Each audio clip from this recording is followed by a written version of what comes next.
le ciel du Moyen-Orient est en proie à une tempête dévastatrice. Le vrombissement des explosions, les colonnes de fumée et les sirènes d'alerte sont devenus le triste quotidien en Israël et plus récemment en Iran. Une série d'événements a plongé la région dans une spirale de violence, menaçant de redéfinir l'équilibre géopolitique. L'opération Midnight Hammer, la frappe américaine sur l'Iran, l'étincelle qui a mis le feu aux poudres, a été une vaste frappe aérienne américaine contre 3 des sites nucléaires les plus cruciaux d'Iran, Fordo, Natanz et Ispahan. Cette opération militaire secrète, baptisée Midnight Hammer, a été exécutée avec une précision chirurgicale par des bombardiers furtifs B-2 Spirit, armés de bombes pénétrantes Bunker Buster. Ces munitions ont réussi à atteindre et à endommager les installations iraniennes souterraines. Selon les autorités américaines, le but principal de l'opération était de paralyser le programme nucléaire iranien, et non de renverser le gouvernement. Cependant, cette attaque a infligé des dommages matériels considérables, attisé un sentiment d'inquiétude profond en Iran et accru de manière significative la probabilité d'une riposte militaire. La riposte iranienne, Tel Aviv et Haïfa, sous le feu, la réaction de l'Iran ne s'est pas fait attendre. En retour, Téhéran a lancé des salves de missiles et de drones en direction du territoire israélien, déclenchant une alerte maximale à Tel Aviv et Haïfa. Bien que le système de défense israélien, le célèbre dôme de fer, ait intercepté la majorité des attaques, l'intensité de la riposte a marqué un tournant, les tensions ont atteint un nouveau sommet. La communauté internationale s'est alarmée, les Nations Unies ont appelé à la désescalade, l'Union européenne a exprimé sa vive inquiétude, tandis que la Russie et la Chine ont fermement condamné l'intervention américaine, la qualifiant de violation du droit international. Le gouvernement iranien a dénoncé l'attaque comme une agression contre sa souveraineté nationale et a promis de répondre de manière équivalente. Téhéran a également affirmé que les installations nucléaires visées étaient sous la supervision directe de l'Agence internationale de l'énergie atomique. Le Conseil de sécurité nationale iranien a déclaré que toutes les options étaient désormais sur la table, plaçant l'armée en état d'alerte maximale.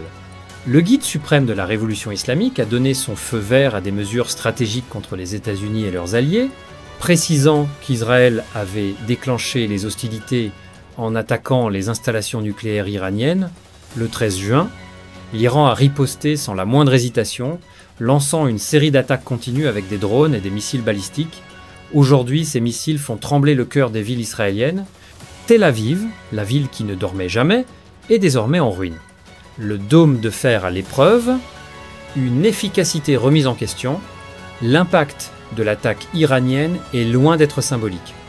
Le quartier de Ramat Gan, autrefois bouillonnant de vie, s'est transformé en un champ de décombres. Des frappes ciblées ont atteint plusieurs sites stratégiques, notamment le complexe militaire de Kiryat, le centre de commandement de l'armée israélienne, surnommé le Pentagone de Tel Aviv.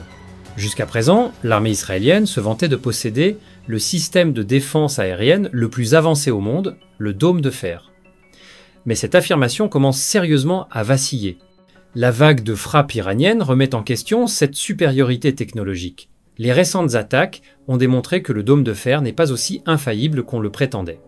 Son incapacité à intercepter plusieurs missiles a semé l'inquiétude en Israël. Ce système avait pourtant été conçu comme une réponse directe à la guerre du Liban de 2006. Il a bénéficié d'un soutien technologique et financier massif des États-Unis atteignant plus d'1 milliard de dollars.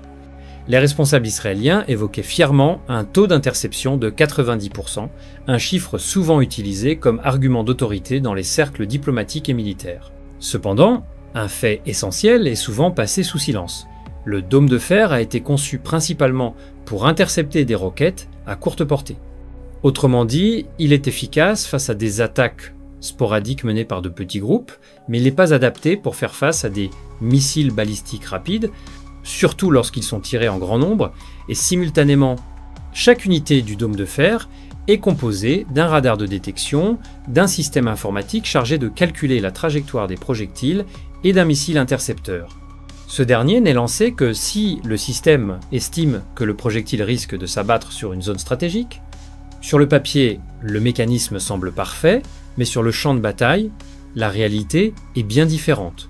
Face à une attaque coordonnée, rapide et massive menée par une puissance comme l'Iran, ce système commence à montrer ses limites.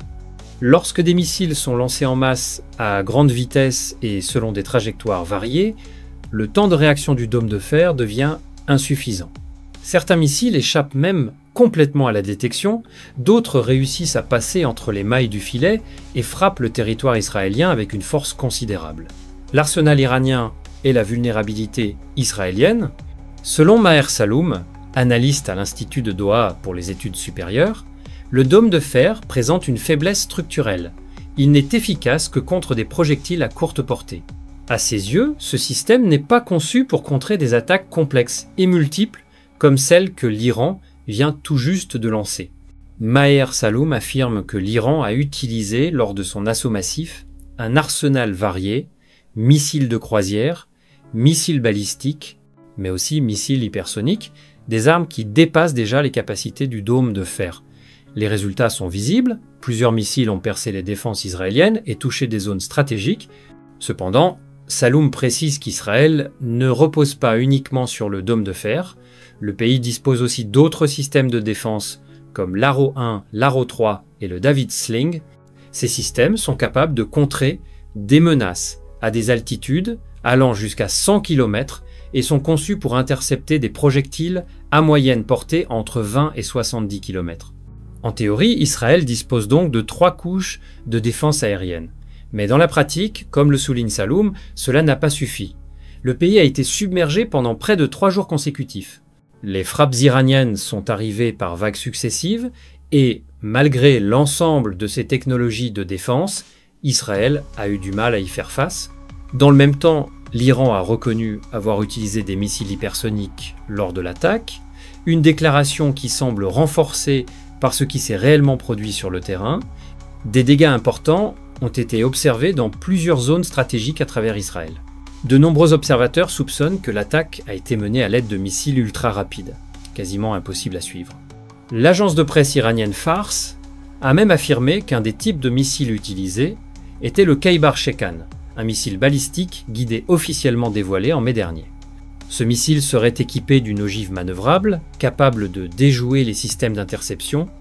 Narrative contradictoire et réalité sur le terrain, l'armée israélienne a immédiatement démenti cette allégation.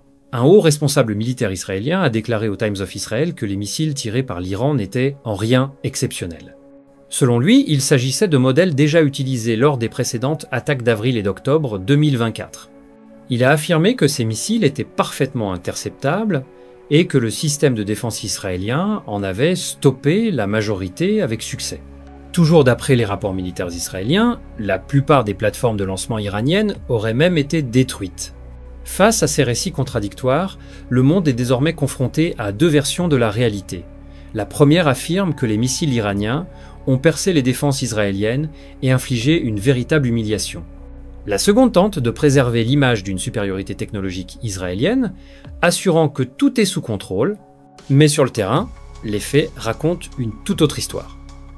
L'attaque iranienne a bel et bien traversé le dôme de fer, frappant des cibles vitales et provoquant des dégâts considérables. Un nombre non négligeable de civils en ont été directement affectés. Il devient difficile pour la population d'accepter que le système de défense israélien fonctionne réellement comme annoncé. Selon les derniers rapports, environ 300 habitants de la grande région de Tel Aviv et une centaine de Ramat Gan ont été évacués de leur domicile, les destructions étant trop importantes pour permettre toute habitation.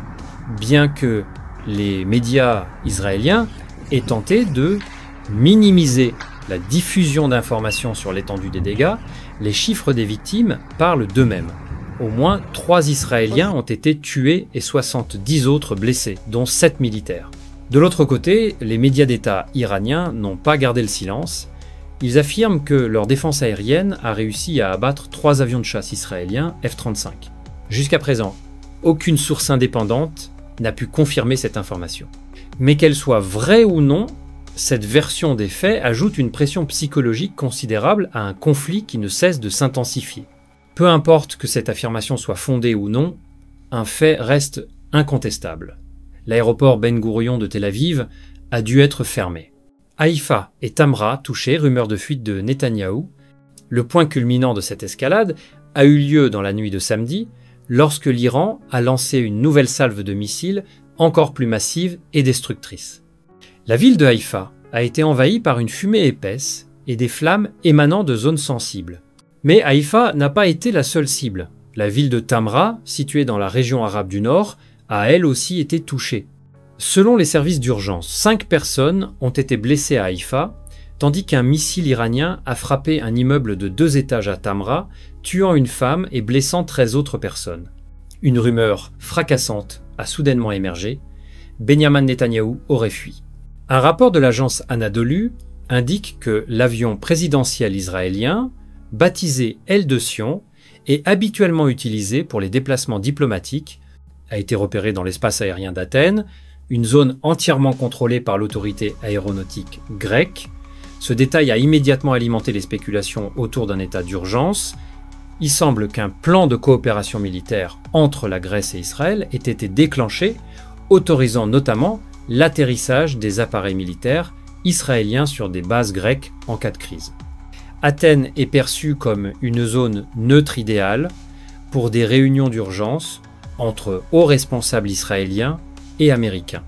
Pendant ce temps, les dégâts s'accumulent dans plusieurs zones stratégiques d'Israël, le nombre de victimes continue de grimper et la rumeur d'une fuite de Netanyahou ne fait qu'alimenter l'anxiété de la population israélienne, désormais en proie au doute. Beaucoup remettent ouvertement en cause l'efficacité du dôme de fer, longtemps célébré comme la meilleure défense aérienne au monde, mais qui semble désormais avoir totalement cédé face au déluge de missiles venus d'Iran. Cette escalade entre l'Iran, Israël et les États-Unis pourrait redéfinir l'équilibre stratégique du Moyen-Orient, jusqu'où tout cela peut-il aller, et qui, au final, en sortira réellement gagnant. N'hésitez pas à partager vos analyses et commentaires sur cette situation complexe. Si vous souhaitez continuer à suivre les rapports de force qui façonnent le monde, abonnez-vous. Cette vidéo repose exclusivement sur des informations disponibles publiquement à la date de publication. Elle ne constitue ni une prise de position politique, ni une validation des déclarations des parties impliquées. L'objectif est purement informatif et analytique. À plus dans notre prochaine vidéo ou notre playlist.